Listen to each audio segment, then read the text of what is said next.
Olá, estudantes! Então, nós estávamos tratando dos processamentos que ocorrem com as sementes após a sua coleta. Então, dentro do contexto de obtenção das sementes,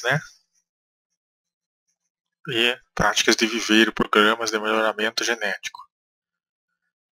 Tradicional aviso. Então, muitas vezes existem sementes que precisam de um certo nível de dano, pelo menos nas suas partes externas, a fim de que elas possam receber a umidade necessária para ativar fisiologicamente o embrião.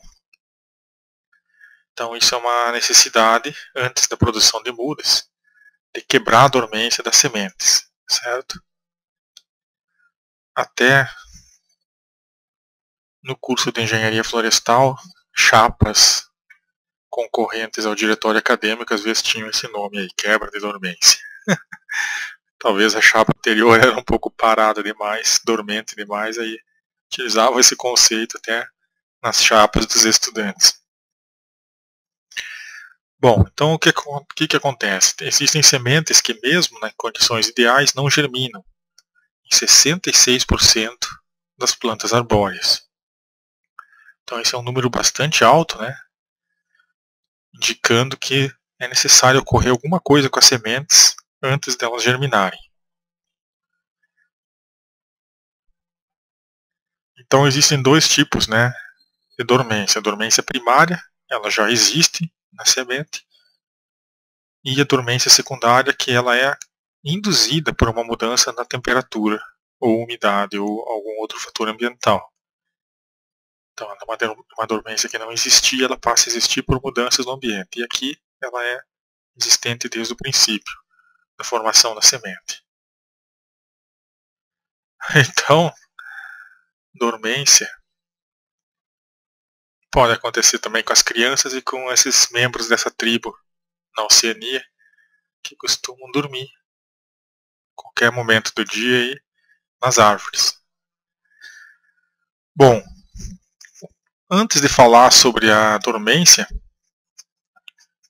eu gostaria de comentar como que foi descoberto por alguns cientistas a necessidade de algumas plantas, de sementes de algumas plantas, de passar pelo trato digestivo de animais para que os ácidos que existentes nos estômagos dos animais ativassem a semente para que ela pudesse germinar. Então existe um cientista chamado Daniel Jansen, e ele muito tempo estudou a ecologia das florestas tropicais. E ele gostava muito de provar os frutos e comer os frutos. E ele percebeu que as fezes dele, em algum momento que ele despejou na floresta, ele passou de novo ali, que as sementes que ele havia comido germinaram muito bem em relação às sementes que ele havia levado para germinar sem ter passado pelo estômago dele. E foi assim que foi descoberto o mecanismo de quebra de dormência através da ingestão por animais. A partir disso ele fez vários testes e hoje é uma teoria bastante comprovada, aceita, de que as sementes precisam passar pelo trato dos animais, principalmente para receber o ácido, o estômago dos animais possui ácido clorídrico, e ele vai quebrar as partes externas da semente, vai entrar água e a semente vai ter sua dormência quebrada. Aqui tem um pequeno gráfico mostrando de Gandhara, macetes para quebra de dormência.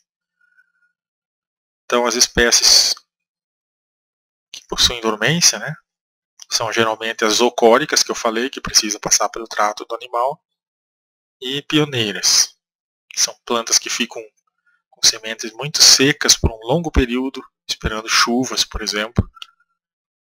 E as plantas secundárias, na teoria da sucessão ecológica, a qual eu tenho certas restrições, mas isso eu vou deixar para uma palestra futura, não precisariam, teoricamente, quebrar a dormência.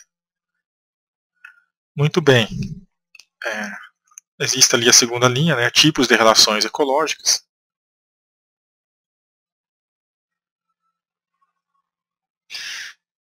Tipo de tegumento, duro ou impermeável.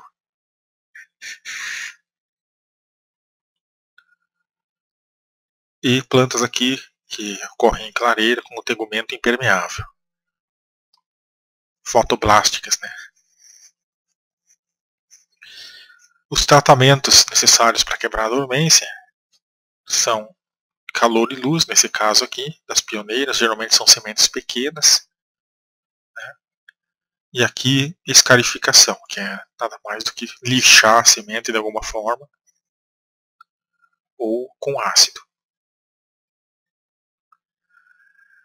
Então existe o embrião dormente, né? O próprio embrião se encontra em estado de dormência, geralmente nesse caso a dormência é superada com choque térmico ou luz, que é o que acontece com a maioria das plantas.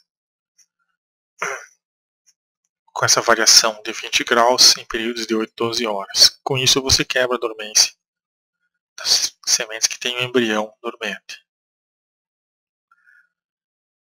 E aqui um exemplo genérico, né, de como a gente poderia lidar com algumas espécies que eu chamo de espécies enjoadas. Esse aqui é o Spongias, né, como que é o nome comum? Agora não estou lembrado. É uma anacardiácea da família do cajá, lembrei. Como proceder em viveiro com essas sementes? Bom, aqui nós temos alguns detalhes de algumas plantas que possuem um certo enjoamento aí na hora da gente produzir mudas. A semente, por exemplo, do cajá, ela precisa ser quebrada a dormência. Então você tem que polir ela, expor aqui o embrião, né? Ou utilizar, ou depois que fizer isso, utilizar água fria durante 24 horas. Vai dar um choque térmico aqui e ela vai germinar. Depois você passa as sementes para um tanque com areia, né? E a planta vai germinar a semente. Só que essa planta, depois que germina, que vem o problema. Por que estão tão separadas aqui as sementes, né? E as plântulas? Porque vejam como fica o sistema radicular dessa planta quando ela começa a crescer mais. Por isso que o nome dela é Spongias tuberosa. Tuberosa é com muita raiz, né? Então o problema não está aqui na quebra de dormência nem no plantio inicial. Vem depois aqui, quando elas poderiam ter problemas, né? Muita raiz. Essa raiz pode dar uma volta em si mesmo, dar um nó e matar a planta. Por incrível que pareça, isso ocorre, viu? Então ela precisa de recipientes grandes aqui, ó, né? Ou um outro tipo de sistema de propagação, já que ela tem esse enjoamento aqui. Né? Bom, vamos continuar então. Isso aí foi apenas um parênteses. Vamos continuar então com a quebra de dormência com ácido sulfúrico, né? E aqui a historinha que eu já falei do Jansen, né? Então esse é o Jansen que descobriu comendo e defecando as sementes das árvores tropicais que existia essa necessidade de ácidos para quebrar essa dormência. Então essa ideia significa o quê? Para a gente quebrar a dormência das sementes, a gente tem que tentar imitar o que acontece na natureza. Então algumas plantas que são pioneiras e vivem em áreas mais secas, às vezes o umedecimento de uma chuva ocasional é que faz elas germinarem. Então, quebra de dormência de espécies pioneiras possivelmente passa por isso. Já as espécies climáxicas, né, passa pela ideia de passar pelo ácido.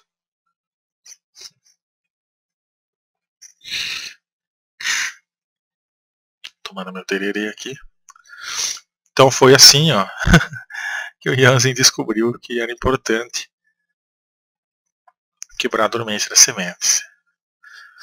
Deixa eu ver, tem um vídeo aí sobre quebra de dormência, eu já vou mostrar um pouquinho para vocês. Então, nesse vídeo aqui nós podemos ver o poder que tem o ácido sulfúrico, certo? Só vou mostrar para vocês aqui que ele é capaz de reagir muito com as substâncias químicas, né? Não façam isso em casa. E aqui está o título do vídeo, se vocês quiserem olhar. Todos os créditos aí para o autor do vídeo, tá? Só para mostrar o que o ácido sulfúrico em contato com outras substâncias é capaz de fazer. E para nós termos uma ideia aí de por que ele é utilizado para romper o tegumento das sementes. Vejam só aí, depois vocês podem olhar com mais calma. Oh, and it stinks. Yeah, oh, there is so there's our fumes coming off, and you'll actually see it start to decompose. And so as it starts to come up and decompose, take a look at this. Wow. Is that just amazing? Wow. So you start to see that moisture coming off. Aqui acho que ele foi misturado com açúcar. 4th of July, you know, and you've got one of those things. Honestly, you're done having kids, aren't you? So Bom, continuamos então com o nosso vídeo. Bom, então as sementes elas precisam, né, de alguma substância para ácidos para quebrar sua dormência. Aqui nós temos algumas receitas de bolo, na verdade, não de bolo, né, mas de como quebrar a dormência de sementes. Por exemplo, uma semente que precisa ser quebrada a dormência com ácido sulfúrico é a da Apuleia leucarpa, grápia, que é uma semente muito dura. Assim como as sementes de fabácea ou mimosoide, essas sementes de leguminosas em geral, sesalpinoide principalmente, né, que é o caso do pau-fel, todas elas necessitam uma quebra de dormência com ácido. Então você pode testar diferentes tempos de concentrações e exposições, que vai de 10 minutos até 10 horas, e ter muito cuidado, né, quando trabalhar com ácido, como a gente viu antes ali. Procurar os trabalhos na internet que falam, já testaram quais são as concentrações e tempos corretos para quebrar a dormência das sementes. Então a dúvida que a gente geralmente tem é qual semente que eu preciso fazer isso. E geralmente são as sementes muito duras. Tá? E quais sementes são as muito duras? Você vai ter que pegar as sementes e testar isso. Né? Se você colocar a semente para germinar em condições normais e ela não acontecer nada, ou germinar 5% das sementes depois de 2, 3 meses, é porque você está trabalhando com uma semente que precisa quebrar a dormência. A água fervente também é utilizada para quebrar a dormência. Né? Só que a gente tem que ter muito cuidado para não passar do tempo. Se você passar do tempo, você vai perder todas as sementes. Aqui tem um exemplo de trabalhinho na revista Ciência Rural, lá de Santa Maria, sobre como fazer esse tipo de quebra de dormência. Vocês podem ler aí depois. E aí depois o que acontece, né? Aqui também tem mini cursos que vocês podem se aprofundar sobre como fazer isso. Não vou ficar falando todas as receitas, porque cada planta tem um tipo de estratégia. Eu ficaria maluco aqui falando todos os tipos. E aqui está a grápia, para vocês terem uma ideia de que planta que é, né? Aqui estão as sementinhas, ó. E aqui os frutos, né? Frutos secos. Algumas são secas e indehiscentes, né? Como Cesalfinia férrea, que não libera nunca semente, fica dentro daquela vagem por muito tempo, se você não tirar a semente com martelo, a martelada, né? Geralmente, em alguma dessas plantas, você pega o legume aqui, ó, coloca ele bem assim, nesse sentido que ele está mesmo, só que de pezinho, e bate com o martelo. Vai quebrar e vai sair as sementes. Elas não saem naturalmente. Então, são frutos secos indehiscentes. As plantas foram feitas para essas sementes ficarem muito, muito tempo dentro do fruto e depois, em algum momento, a abertura de uma clareira ou alguma situação excepcional na floresta, elas vão ser liberadas. Aqui tem uma foto da minha infância, na realidade eu tinha sido meus 9, 10 anos quando eu tirei essa foto. É na região central, noroeste do Rio Grande do Sul. Típico plantio de soja, uma floresta, né, semidecidual, secundária. E uma grápia gigantesca, com mais de 40 metros de altura. Então são árvores climáxicas que têm essas características. E vamos lá. Outra forma de fazer a quebra de dormência é a estratificação.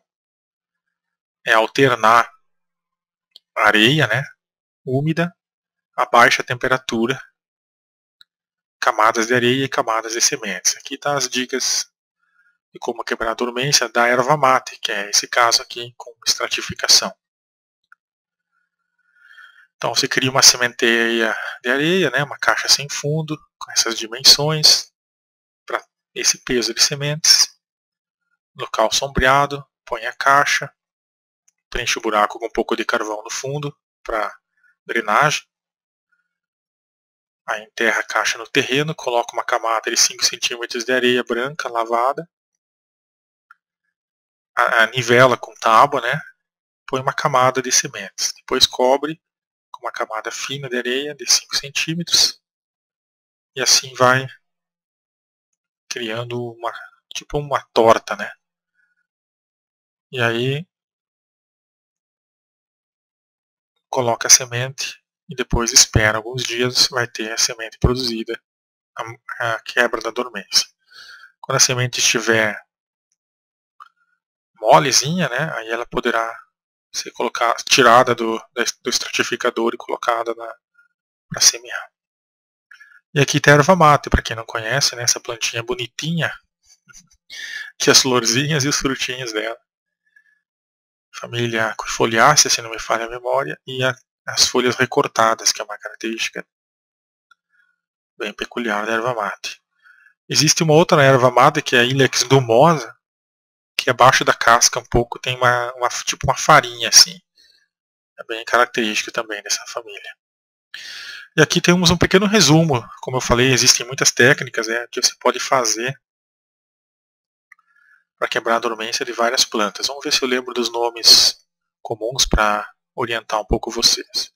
Esse aqui é o bálsamo ou cabriúva. Né? Pode ser feito um desponte com tesoura, ou seja, ela é uma semente desse formato aqui, compridinha. É uma semente anemocórica. E ela é envolvida por uma pequena membrana, e a semente fica ao centro. Aí você corta bem na pontinha da semente e tira a membrana, vai entrar água, ela vai reproduzir, né? Vai quebrar a dormência. Essa aqui é a bracatinga, né? Essa aqui é a canafístula, essa aqui é a carobinha, esse é o óleo, é mecânica, a estratificação, né? Escarificação, aliás, tem que lixar a semente. Delonix não é o flamboyant? Esse aqui é o barbatimão. Estou tentando lembrar tudo de memória, é meio demorado. Pau paraíba, né? Aspidosperma, não lembro qual que é. Esse aqui é um tipo é um IP. Esse é o jatobá. Bom, e aí vai, né? Esse aqui é angico. Podem ver, angico é uma semente muito dura. A madeira também é uma das mais duras que existem. A dureza da madeira às vezes tem a ver com a dureza da semente, certo? Então na Denanthera é um caso. Não é uma regra, tá? Bom, e aqui o caso da Cesalpinia ferrea, só para nós aprofundarmos um pouco. Ela é relativo. Às vezes você faz o tratamento todo. Já me falaram isso, né? Nossa, precisa fazer quebra de dormência com ácido sulfúrico, senão não acontece nada. Você vai ter sementes com muita diferença de tempo. Umas vão germinar em abril, outras vão germinar em maio, outras vão germinar lá em julho. Só que esses tempos aí eu peguei um lote de sementes de Cesalpinia ferrea, plantei, 10, 12 dias estavam todas germinando, com uma sincronia boa de germinação, todas juntas. Né? Como diz os alemães, todas juntas reunidas. E aí, então nem sempre existem regras rigorosas para isso. Você pode pegar uma semente que deveria seguir um padrão e por algum motivo que é desconhecido, você planta sem fazer nenhuma quebra de dormência e dá tudo certo. Só com o tempo você vai descobrir os segredos dessas plantas. Aqui tem mais algumas, ó. Esse aqui é o olho de cabra, que é essa planta bonitinha aqui. Produz sementes a cada 3 anos só. Aqui tem a timbaúva. pau-marfim, alguma caesalpine aqui, e a sapucaia. A sapucaia é só retirar o arilo, você garante a germinação.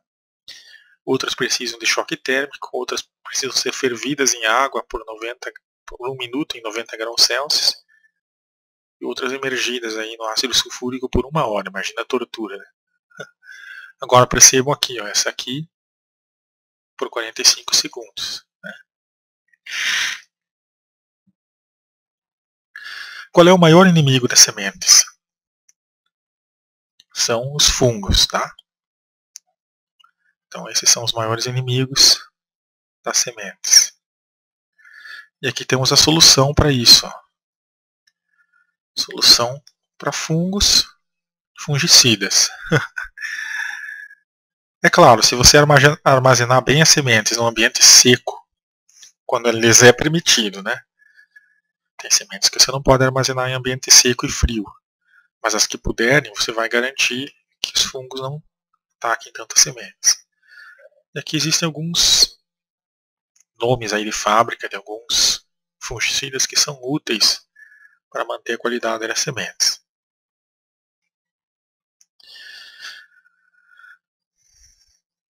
Existem algumas especificidades aqui, ou seja, tem alguns fungos que são se aplicam nesses produtos e ele não retarda o crescimento do fungo. Então, se você não sabe qual é o correto desses para aplicar no seu caso, se recomenda que se use mais de um, se misture, né, os remédios aqui, os fungicidas, para evitar o bolor nas sementes.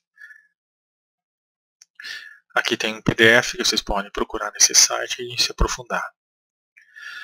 Peculização ou peletização.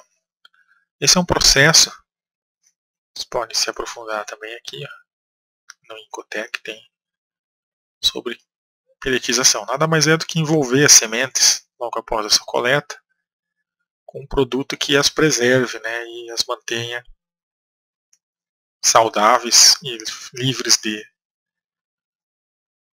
fungos, né? E esse produto ele é envolve a semente, eu já vou mostrar aqui para você. Olhem só, aqui as sementes peletizadas, elas têm uma cobertura de substâncias protetoras que ficam secas e protegem a semente. Vejam o que acontece quando você larga uma semente peletizada na água. Todos os créditos aí para quem fez o vídeo, né? Só estou fazendo propaganda positiva aí do vídeo da pessoa. Ó. Então esse é o pellets, ó, é uma substância que envolve a semente, protege a semente. E quando você coloca elas na água, ele começa a soltar, ó.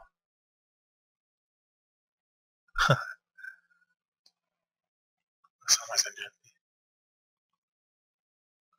Então isso aqui é uma semente pelletizada, belezinha? Pegaram a ideia? Então esse é um processo industrial para proteger as sementes. Uma outra questão importante é o teste do tetrazóleo. Né? O teste do tetrazóleo, já vou mostrar para vocês aqui também do que trata isso. Aqui, ó. Então aqui também tem um vídeo mostrando como você sabe se a semente está viável, ou seja, se ela vai ter um embrião que vai germinar. Tem um teste com uma substância chamada tetrazóleo. E aqui nesse videozinho tem todas as dicas aí de como fazer o teste. Depois vocês também deem uma olhada aí. Quando a semente ficar viável, após ser exposta a essa substância, ela vai ficar com uma cor roxa. Vai ficar roxinha. Tá? E as que não ficarem roxinhas são sementes que não vão germinar. Então esse é um teste útil que você pode fazer com as sementes antes de plantá-las, né? E também para saber o quanto você precisaria de fazer de quebra de dormência, né? se você tem embriões viáveis, né, prontos para germinar, em 95% das sementes, isso é um sinal que talvez essa semente seja uma semente mais fácil de germinar do que uma semente com 30% de embriões viáveis. Bom, agora vem uma parte complicada, que é um livro bastante longo, né? Quase uma bíblia aí sobre regra de análise de sementes. Então, aqui tem uma pequena receita ainda sobre pellets, né? Depois vocês podem dar uma olhada. E aqui tem todos os procedimentos depois que você coletou as sementes para você analisar qual é a qualidade das sementes, né? Possivelmente, a título de brincadeira, eu escrevi isso aqui, certo? Possivelmente é o livro mais chato que vocês lerão na vida. Então deixo para vocês aí a título de curiosidade a existência desse livro, que é a maior receita de bolo que eu já vi e é a mais complicada também. Como que analisa a qualidade de sementes? Tá? É uma coisa muito burocrática. E aí só vou passar aqui os slides que tratam sobre isso e recomendar essa literatura, porque isso aqui seria um curso inteiro. E hoje em dia existem máquinas digitais que fazem tudo isso e já te dão uma folha com o resultado. Então, isso aqui já, esse livro é mais a título de um histórico, na verdade, né? É a mesma coisa que eu ficar falando de como funciona a máquina de escrever. Você tem que saber como funciona a máquina de escrever. Você tem que saber como funciona um teodolito, por exemplo, para fazer topografia. Mas já são materiais históricos. Já hoje em dia tem o GPS e hoje em dia tem o computador. E você tem que entender a máquina de escrever como um processo histórico, na verdade. Né? Como que era antes do computador, como que era antes do GPS. E como as coisas realmente funcionam, né? Você vai precisar ler esse livro agora. E até para saber e confiar nos resultados da análise feita pelo computador. Mas hoje em dia, já vou mostrar outro vídeo, existe tudo isso feito por computador. Né? O livro, na verdade, ele se transformou num gigantesco programa de computador que dá os resultados. Você coloca as sementes numa bandeja e sai todos os parâmetros de qualidade das sementes. Então aqui eu vou passar para vocês, só para vocês conhecerem algumas coisas, né? Que a filosofia das regras de análise de sementes é baseada na teoria da amostragem, né? Você sempre vai ter muito mais sementes do que você vai conseguir analisar, e você também não vai estragar todas as sementes para saber como é que é a qualidade delas. Então é como os censos feitos pelo IBGE, você vai trabalhar com a amostragem. Né? E aí tem 66 definições de qualidade de sementes, imagine isso, né? Pureza é uma delas, heterogeneidade é outra. Percentagem de germinação, teor de umidade, viabilidade do embrião é o teste de tetrazole que eu acabei de falar, que é aceitável. Né? Aqui as porcentagens de homogeneidade, né? Lotes de sementes são definidos em função dessas características, elas têm que estar presentes em 99,9% das sementes em alguns casos, dependendo da exigência. Né? Se tiver dúvida, faz de novo o teste aí. Né? Então, às vezes você tem uma tonelada de sementes de Cisalpínia férrea, você vai ter bilhões de sementes. Né? Você vai pegar 5 quilos ali e fazer um teste e inferir sobre todas as sementes com base no resultado desse teste. Tá? Aqui tem um canal do professor Masanori. Existem várias coisas interessantes aqui que ele colocou lá. Ele era professor, ou é ainda, de Fisiologia Vegetal na Unesp de Rio Claro. Desculpe a gripe. Lá tem vários vídeos sobre esses temas, né, de sementes. Para vocês se aprofundarem, eu recomendo o canal dele. Inclusive do tetrazole estava lá também. E aqui é o sistema de análise de sementes eletrônico. Né? Vocês vão ver aí nesse site como funcionam os programas que fazem isso e as máquinas que fazem isso. Então aqui tem uma bandejinha numa máquina. Na verdade é um computador, né? Você vai colocar uma bandejinha com sementes, e aí nem sempre vai caber uma semente grande aqui, como do abacate, eu imagino. E você vai analisar as sementes com esse tipo de programa. Então esse aparelho ele é capaz de analisar as sementes de plantas de qualquer cor e forma, invariante a rotação, escala e posicionamento. Então, de qualquer jeito que você largar a semente ali dentro, ele analisa a semente, não precisa arrumar elas. Como, por exemplo, uma semente de araucária, eu deixo ela de pezinho ou eu deixo ela deitadinha. Ele faz análise de qualquer jeito que a semente estiver lá. É isso aqui, tá? Antes da análise, o sistema avalia, destaca objetos que são indesejados, né?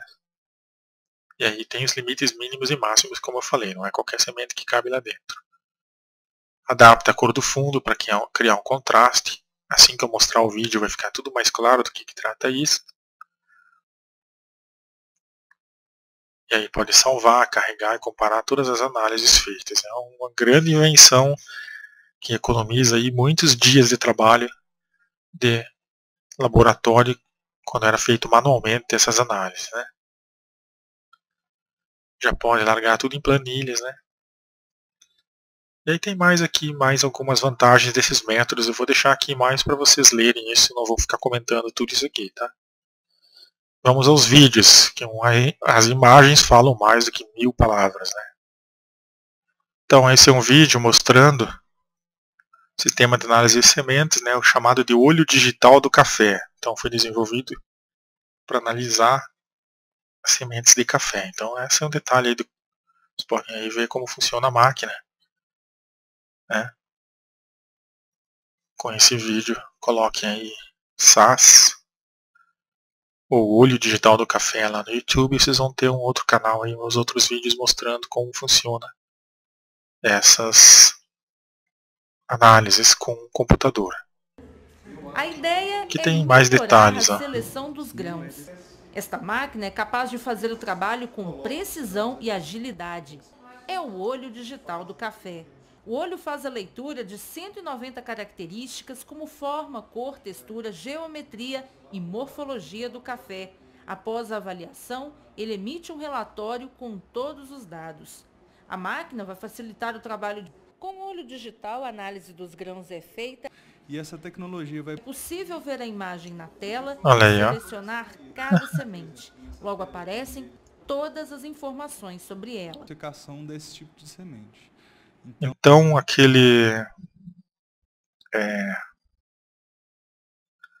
as regras originais, né, viraram mais uma coisa histórica, na verdade. Hoje em dia seria interessante estudá-las para entender como é todo o processo do cálculo e tudo, mas a máquina já hoje em dia já faz, assim como o GPS, você não precisa mais ter um dedolito, né? E aqui, mais a título de curiosidade, eu vou deixar para vocês agora, vou passar mais rápido os slides, para vocês verem aí sobre como se funcionaria, né, os métodos tradicionais aí, não computadorizados de análise de sementes, né? O que é um lote de sementes, o que é uma amostra para você proceder à análise de qualidade de sementes, o que é uma amostra simples, o que é uma amostra composta, tem que ter um bom conhecimento de teoria da amostragem, né? O que é a amostra de trabalho, o que é uma subamostra. E depois eu vou mostrar um pouquinho o livro, como é o livro. Então aí eu tenho algumas tabelas do livro, vocês podem ver que é uma coisa bastante complexa, né? Quantas sementes eu tenho que pegar, número de recipientes eu tenho que pegar.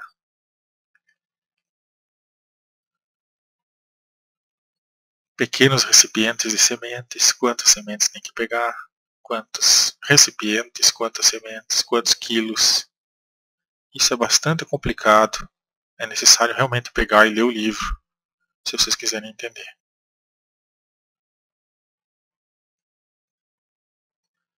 E agora eu vou passando aí, né?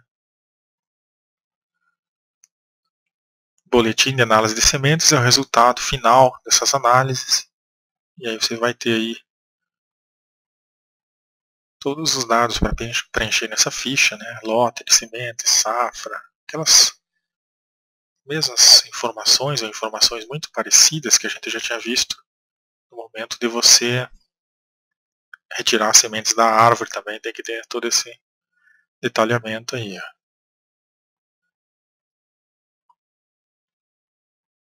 E aqui como é feita os coletores, né, de sementes para realizar a amostragem, né. Aí tem uma série de procedimentos que vocês têm que ter cuidados, né, retirar as sementes de 3 partes aí. Esse aqui é um vaso, um saco cheio de sementes. Aí tem que tirar uma amostra em cima, uma no meio, uma embaixo, né. É o calador, né, é o nome desse aparelho. E aí como usar ele, ó. Depois ele vai separar amostras, né, para criar subamostras, divisor de amostras no caso. Aí uma amostra vai ser acondicionada num saquinho. Você vai ter que fazer um termo de remessa.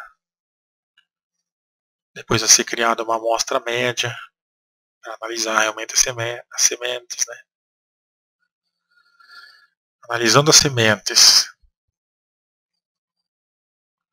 o fracionamento da amostra média origina a amostra de trabalho, retira as sementes, homogeneiza, ou seja, mistura elas, retira, mistura elas.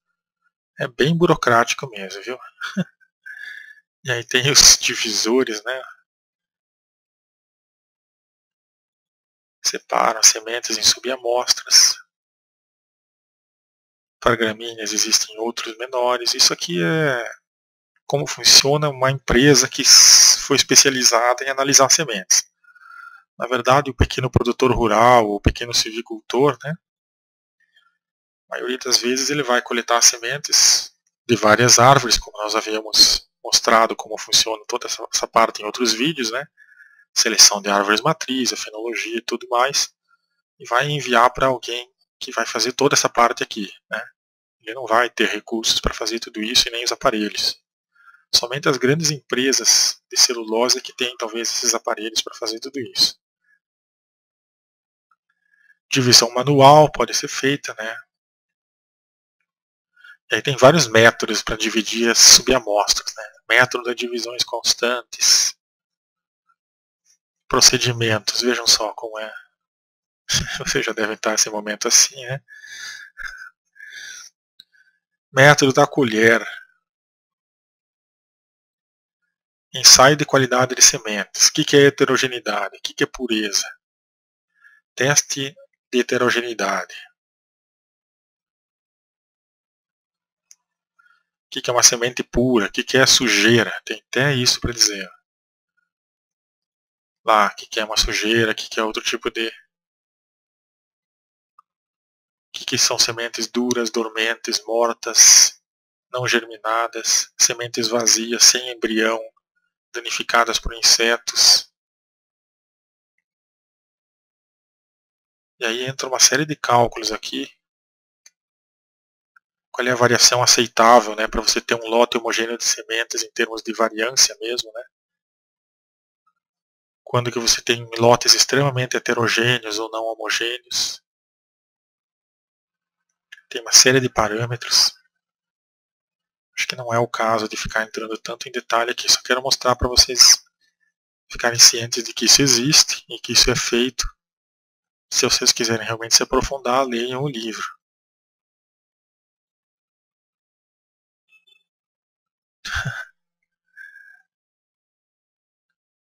Depois vocês podem olhar com calma e ler um pouco assim, ter uma pequena noção do que é isso.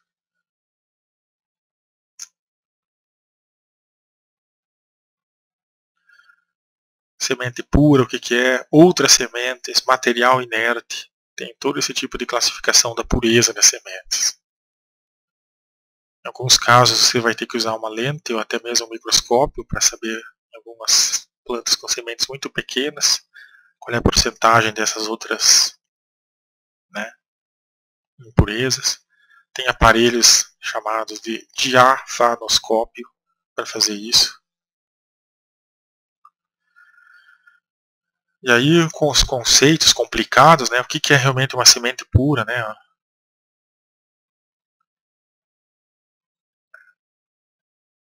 Você tem que ter um bom conhecimento de morfologia, né? Sementes inteiras, maduras. Aí tem um quadro lá no livro que fala, ó, para cada espécie, gênero e família, usar a definição de semente pura número tal, né? Então vocês já vejam aqui, tem a definição de semente 64. Então tem pelo menos 64 definições de sementes. O que é uma semente pura para cada espécie? O que é material inerte? Ó?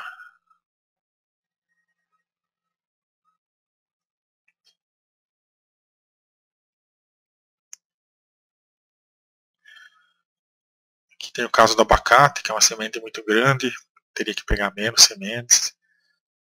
Determinação do teor de água. Aqui é feito em estufa, né? Isso aqui é interessante. Você pesa elas antes e depois, vê qual é o teor de água. Também vai ser uma característica importante para a regra de análise de sementes. Aqui tem como fazer com detalhes, tá? Teste de germinação. Isso aqui é interessante também. Por isso que eu vou falar um pouquinho mais. Então você pega subamostras com 50 sementes, né? Coloca elas em papel umedecido, com 2,5 vezes seu peso em água, mantidas em germinador a 25 graus Celsius. E aí faz vários vidrinhos, né? Aqueles placas de Petri com essas sementes. E depois computa aí o número de plântulas germinadas, normais. Aqui tem um exemplo de um germinador, ó. Lá estão as plaquinhas que eu falei com as sementes dentro, condições controladas. Aqui um outro tipo de germinador. Aqui um outro tipo. Aqui um outro tipo mais caseiro. Isso aqui dá para fazer meio caseiro, ó, com vidro. Esses vidros de geleia. E aqui é como funciona, né? Os testes aqui. Como é que é o aparelho por dentro, né? O germinador. E aqui as sementes peletizadas, ó, que eu esqueci de mostrar essa figura para vocês, né? Como que elas ficam coloridinhas, né? Semeadura, então agora nós vamos falar sobre a semeadura das sementes. Mas antes eu quero mostrar o livro da regra de análise de sementes para vocês terem uma ideia de como é complexo o livro. Então, como eu havia dito, esse livro é um livro monumental, né? 398 páginas, e mostra de uma forma bem mais completa o que eu acabei de mostrar para vocês de forma resumida. Ele pode ser baixado da internet diretamente do site do aqui, ó.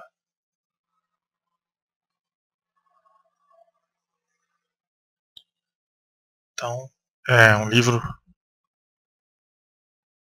Vocês podem colocar essas palavras-chave aqui na internet também, .pdf, e vocês vão encontrar esse livro para ler, porque é um livro importantíssimo, né, em termos de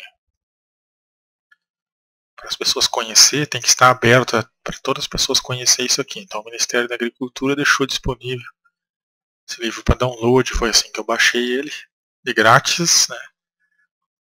E vocês vão ver todas as partes, ó, detalhezinhos, mínimos detalhezinhos, tudo que trata de análise de sementes. É uma leitura bastante difícil, viu? Não vou enganar vocês, não. Ó, vou passar aqui para vocês verem do que trata. Então tem muito detalhezinho. Tabelas intermináveis, como vocês podem ver. Fórmulas. É um curso, não é como eu ficar falando tudo isso aqui.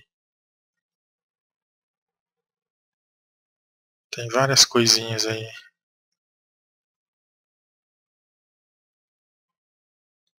Muitas classificações, muitas subdivisões. É extremamente detalhado. Cada capítulo é um parâmetro importante, né? análise das sementes, aí os defeitos, ó, é muito detalhezinho, até nas plântulas, né?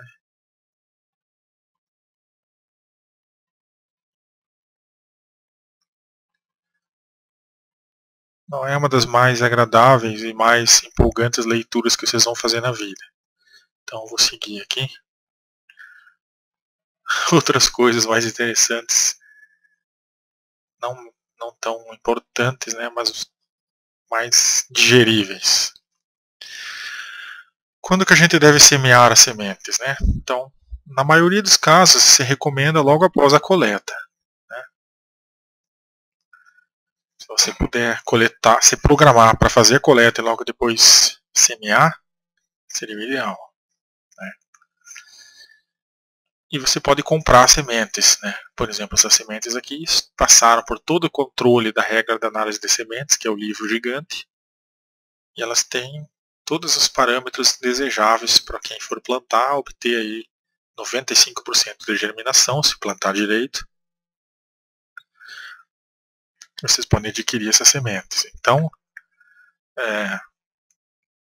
caso vocês não comprem sementes com qualidade comprovada, vocês vão ter que fazer todos os controles com base no livro. Né? Ou mandar sementes para alguma entidade que trabalhe com a regra de análise de sementes, para vocês terem controle, por exemplo, do que vocês vão fazer em termos industriais depois. Vamos supor que você foi contratado para ser o silvicultor e tem que plantar 50 mil hectares de floresta. Você não vai, em princípio, apostar em sementes que você não fez nenhum controle de qualidade para fazer uma empreitada tão grande, né, de plantar 50 mil hectares.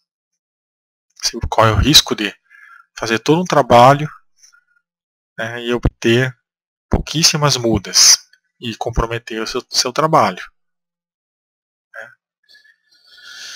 Então, vem essa pergunta: onde eu posso obter sementes sem ter que fazer tudo isso que foi mostrado até agora no curso de silvicultura? Então, aí está o banco de sementes. Tá? Vocês podem obter sementes conservadas ex situ, ou seja, fora do local de sua origem. Né? Então, agora nós vamos entrar numa parte legal que fala dos bancos de semente. Onde estão as sementes? Né? E onde estão conservadas fora do local as plantas, né? Ou as suas sementes, ou também os animais. Então essa pequena palestra dentro da palestra que eu estava falando, ela mostra alguns detalhes aí dessa parte da conservação de espécies ex situ. E aqui eu vou abrir um pouco, vai ter bastante coisa sobre animais também, pode ser útil para outros profissionais, não só engenheiros florestais, como também aqui biólogos. Então, nós precisamos conservar as sementes, ter a nossa arca de Noé, para que a gente possa ficar tranquilo, com a sombra aqui das sementes, e ter um futuro garantido. Uma forma é conservar no local, né? Uma floresta, ela é uma fonte de sementes, é um conservatório de sementes no local, in situ, no local. Conservação ex situ pode ser um viveiro, pode ser uma câmara fria cheia de sementes, fora do local. Qual será desses dois tipos o tipo mais antigo utilizado para conservar recursos genéticos? Por incrível que pareça, é fora do local. Tá? Retirar sementes e guardar já tem sido feito pelos egípcios nas pirâmides. Né? Enquanto que parques, zoológicos e outras formas de guardar os recursos, parques nacionais, parques estaduais, são mais novos, pois eles guardam os recursos lá na Amazônia, lá na Caatinga. São mais novos em termos da evolução da preservação. Os recursos, como zoológicos, bancos de sementes, são mais antigos, por incrível que pareça. Bom, vantagens de se conservar recursos fora do local de origem.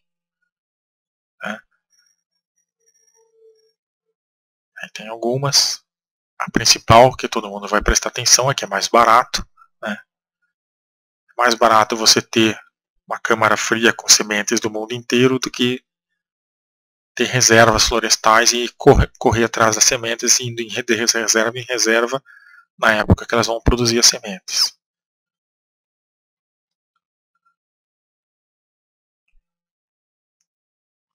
No caso de conservar as sementes no seu local de origem, in situ, a vantagem é que você permite que a evolução dê continuidade. Então, você vai ter plantas produzindo sementes a cada ano, vai ter árvores crescendo, daqui 30 anos você vai ter lá uma nova árvore, e ela passou por vários testes evolutivos até chegar a produzir as suas sementes. No momento que você conserva in situ, você garante isso. Quando você conserva ex situ, fora do local de origem, você guarda as sementes numa câmara fria e não vai ter lá nenhuma interação ecológica, né? Para essas sementes, ao longo de 40, 50 anos, haver uma evolução e novas sementes a cada ano serem testadas quanto a rigor ambiental, patógenos, etc.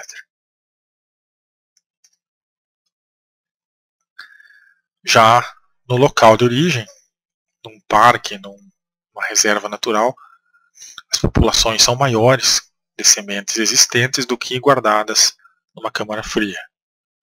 E aqui um exemplo bonito, né, de conservação de espécies raras no seu local de origem, o tigre asiático albino. E a sua camuflagem para os meses de inverno. No Brasil nós temos um bom exemplo de conservação no local de origem, né, do mico-leão dourado. Ele é uma espécie com dificuldades em se reproduzir em cativeiro. E ele é conservado no local de origem. É difícil você ter uma gaiola lá com micos e garantir que eles se reproduzam. Por isso que essa parte aqui é importante. Ó. De conservar no local de origem você garante várias coisas. Quando você retira os micos e coloca no zoológico, você acaba alimentando-os e nem sempre os melhores potenciais genéticos são os potenciais genéticos preservados. Né? Você pode dar uma força para um mico lá que na natureza não teria nenhuma chance de sobreviver. Então, foi um resumo no local de origem. Agora vamos à conservação fora do local de origem. Por isso que eu coloquei o Cristo Redentor fora do seu local de origem. Então vamos ver o tempo como é que está aqui. Essa imagem é emblemática, né? Cristo Redentor fora do seu local de origem. Para vocês memorizarem aí o que é a conservação fora do local de origem. Então, leia-se jardins botânicos, câmaras frias, zoológicos, etc. E cuidado, né, quando vocês forem no zoológico para não acontecer isso com o seu filho. Né? Também isso é perigoso. E aí eu tenho uma pergunta para vocês, né? O que vocês acham de conservar recursos genéticos fora do local de origem? Será que é uma estratégia útil? Uma estratégia que realmente beneficia os animais?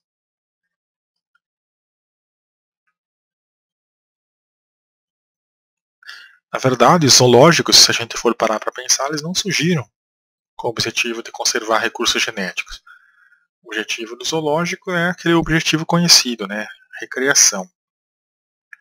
Então, na verdade, não existe ainda hoje muitos zoológicos que pensam em coletar tantos animais na natureza, manter uma diversidade genética dentro do zoológico, naquelas populações. Então, na verdade, não tem tanto valor assim o zoológico, no caso. Tá? Já um jardim botânico, outras coisas para conservar recursos vegetais, alguns têm sido melhor pensados e tem populações que mantêm uma diversidade genética dentro do jardim botânico, o que é mais difícil, né?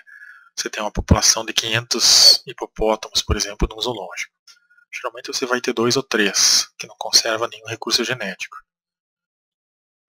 E outro problema é que você pode recuperar alguns animais, mantê-los em zoológico visando uma reprodução em cativeiro e depois soltar eles novamente na natureza para que eles se recuperem, né? Voltem a recolonizar os locais de origem. Só que, como eu falei, às vezes você pega os mais fraquinhos, os mais bobos, é os que você consegue capturar para levar para o zoológico. E nem sempre esses aí reproduzidos, depois, quando você solta na natureza, eles são os melhores que tinham. E pode acontecer o que aconteceu com esse animalzinho bonitinho aqui, que foi feito todo um programa de recuperação genética dele. Originaram novamente vários indivíduos. Quando foram soltar eles na floresta, eles eram muito bobos e acabaram tudo se jogando no precipício e morrendo. Então a reintrodução é uma coisa complicada quando você não tem populações que são populações ideais lá na floresta que você retirou de lá para preservar. Retirou os piorzinhos, reproduziu eles e jogou de volta. Aí, tudo bem, em casos extremos só existiam esses mesmos, mas aí ele largou de volta na floresta, eles não sabiam o que fazer, nunca tinham visto a floresta, né? Acabaram se jogando e morrendo tudo. Mesmo assim, existem 4.380.000 sucessos em termos de indivíduos aí reintroduzidos versus indivíduos que sofreram problemas na hora da reintroduzir. A maioria dá certo, é recolocar no ambiente natural. Esse aqui também foi muito predado, né? Ele não sabia como se defender dos predadores. Coitado, abobado. Histórico, né? Então, como eu falei, preservação de sementes em câmaras secas e frias, porque as pirâmides dentro delas é frio, pega sol, seco, frio, já é coisa dos egípcios. Os egípcios foram os primeiros a guardar sementes para épocas futuras. Na pirâmide de Saqqara, que também é uma marca de cerveja egípcia. Os romanos também guardavam sementes para gerações futuras. Então a conservação de sementes e recursos genéticos vegetais, ela surgiu primeiro fora da área, né, de preservação, e depois é que foram criados lá nos Estados Unidos, nos anos 1800, os primeiros parques florestais com sequoias, onde os recursos genéticos, as sementes das sequoias eram preservadas no seu local.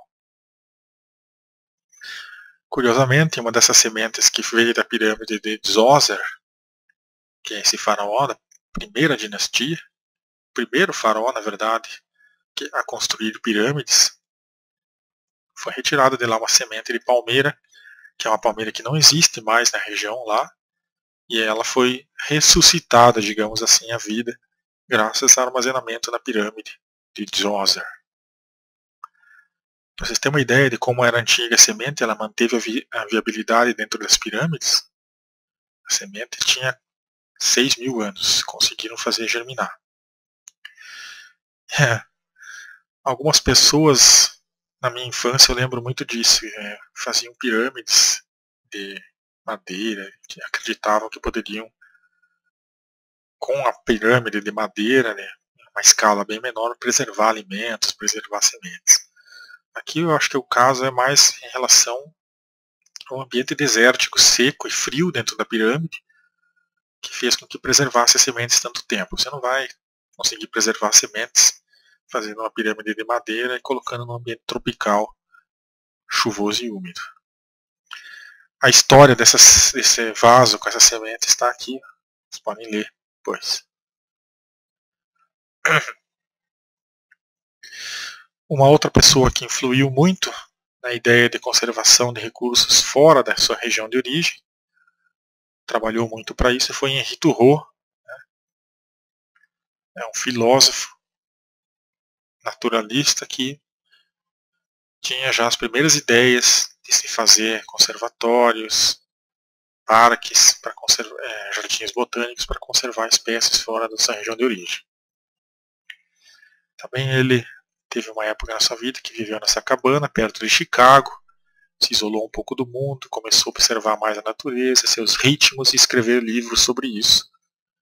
É considerado o primeiro hippie que existiu, inspirou muitas pessoas a fazer o mesmo e é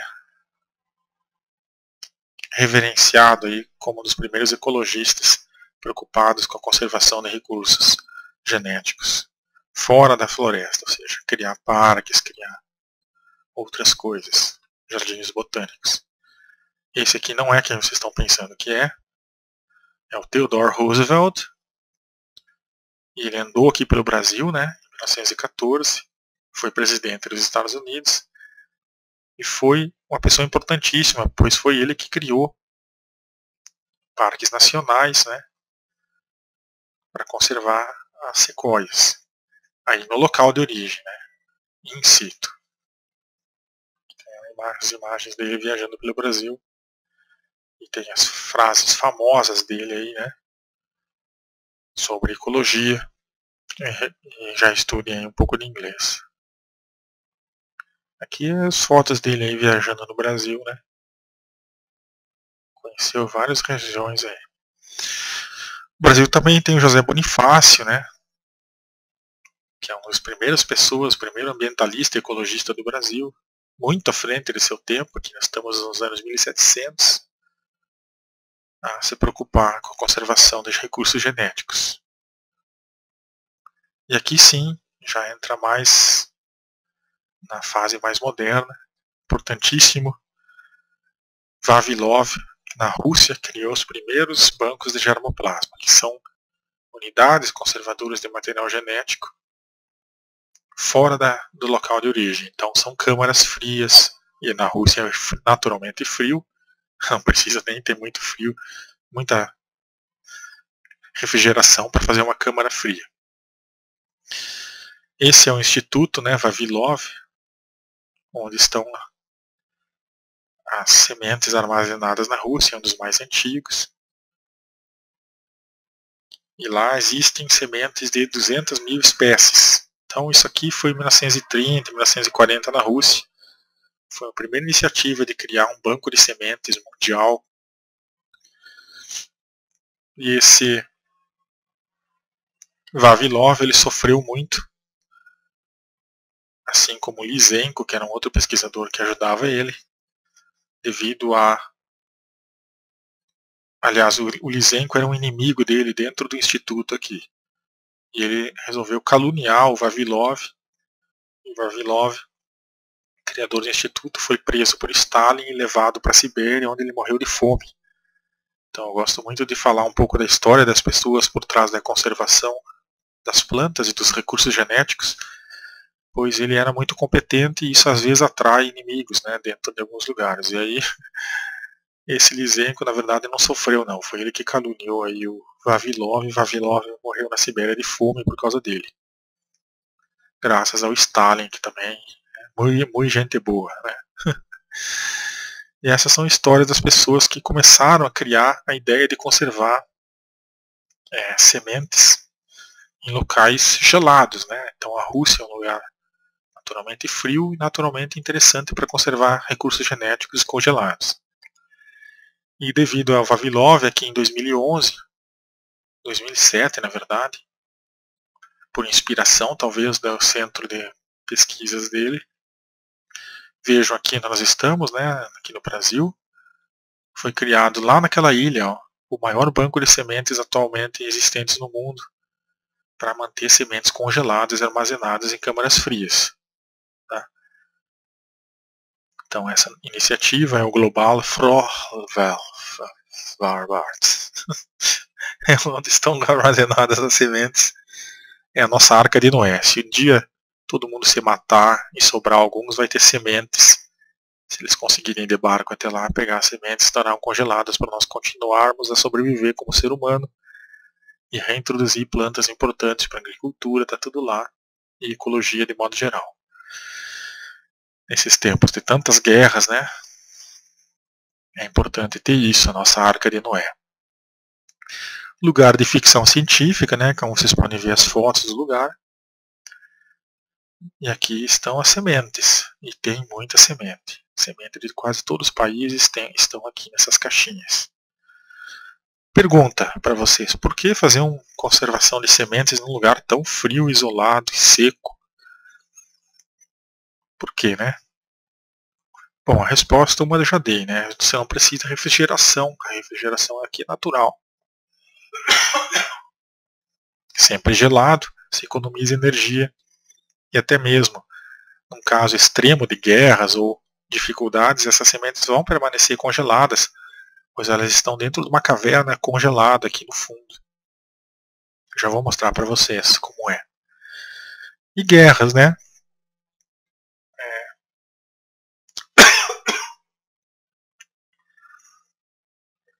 Caramba, eu tô com uma gripe daquelas, viu?